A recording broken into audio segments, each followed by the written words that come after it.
কোনো কাজ করার আগে সেই কাজটা ভেবে নেওয়া উচিত, নয়তো সেই কাজটা করার জন্য নিজেদেরকেই বিপদে পড়তে হয়। একটা গাছ এবং কুড়ুলের গল্প আমি তোমাদের আজ শোনাতে চলেছি।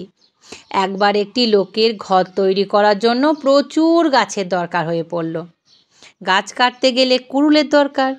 কুড়ুল তার কাছে ছিল, কিন্তু কুড়ুলের যে হাতলটা সেটা তার কাছে ছিল না। কি করবে?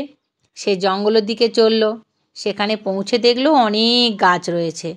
লোকটি গাছেদের উদ্দেশ্যে বলল, এখান থেকে একটা গাছ পেতে পারি? লোকটি কেন যে গাছ চায় সে কথা অবশ্য খুলে বলল না। লোকটির কথা শুনে গাছেরা নিজেদের মধ্যে বলাবলি করতে লাগলো, লোকটা যখন একটা গাছ চাইছে তখন তাকে দিয়ে দেওয়াই হোক। গাছই তো চাইছে, ছোট একটা গাছ পেলেই তো ওর চলে যাবে। এরপর ছোট্ট একটা গাছ নিয়ে লোকটা বাড়ি এলো। এসেই সেই গাছ দিয়ে তার কুড়ুলের হাতল তৈরি করে নিল। আর কি, এবার সেই হাতল লাগানো কুড়ুল কাঁধে করে হাজির হলো সেই জঙ্গলে।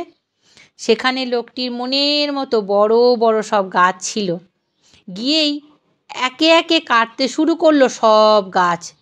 তাই না দেখে গাছগুলো নিজেদের মধ্যে বলাবলি করতে লাগলো, লোকটাকে যদি আর ছোট্ট একটা গাছ আমরা সেদিনকে না দিতাম তাহলে আজ আমাদের এরকম দশা হতো না। কিন্তু এখন আর কি, এসব বলে তো কোনো লাভ নেই। কয়েকদিনের মধ্যেই লোকটা কুড়ুলের ঘায়ে গাছগুলি সব সাবার করে ফেলল। অতএব ভাবিয়া করিও কাজ, করিও ভাবিও না। কণ্ঠে বৈশাখীতে আমি তোমাদের স্বাগত জানাই।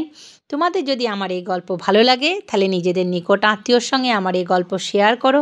তাদের যদি ভালো লাগে তারা নিশ্চয়ই আমার চ্যানেলটিকে সাবস্ক্রাইব করবে আর আমার সঙ্গে থাকবে। ভালো থেকো, সুস্থ থেকো, নমস্কার।